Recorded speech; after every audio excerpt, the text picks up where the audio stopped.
As a local manufacturer, we do electronics design as well as printed circuit board assembly in-house.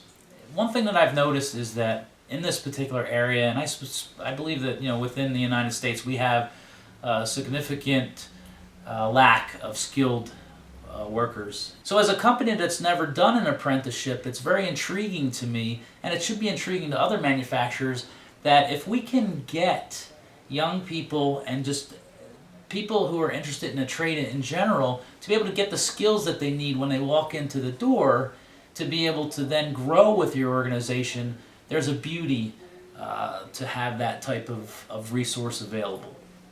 And two of our best people throughout the history of our company have been people that we brought in who didn't have any experience in the electronics industry.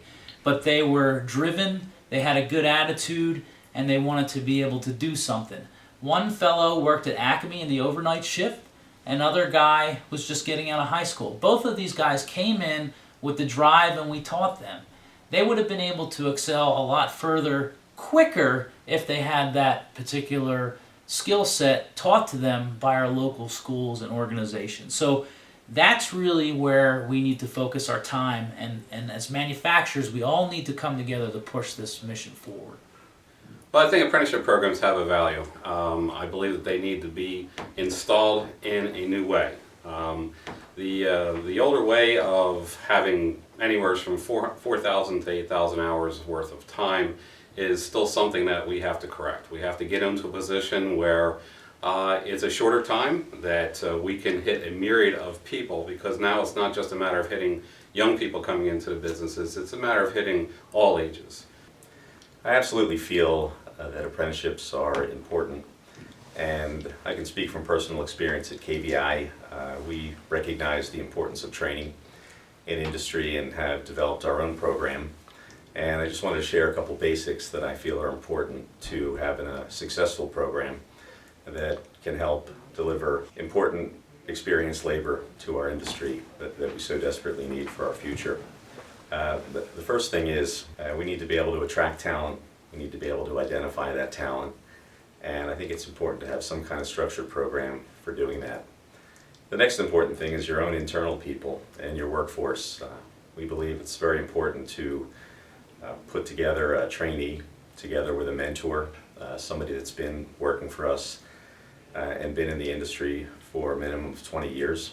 And the last thing, the program needs to be tied to some kind of credentialing. In particular, NIMS, National Institute for Metalworking Skills, is a great example. If a student excels and they move further along more quickly, they can easily just take the test and move on to the next level, and we're not tied into the old 4-year, 8,000-hour program.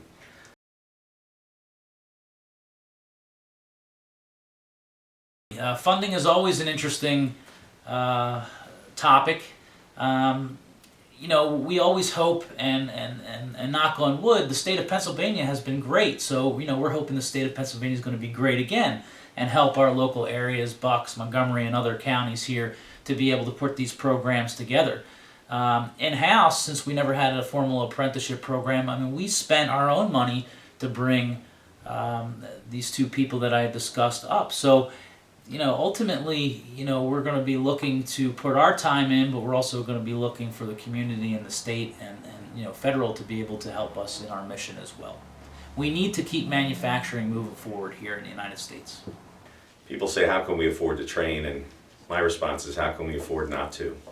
The labor market is tight in our industry, and I think all of us as industry leaders and owners need to step up to the plate and start investing in this and look at it in our annual budgets as part of the investment that's required to keep not only our business going forward, but the industry. It's absolutely an integral part to our U.S. economy, and I'm willing to do my part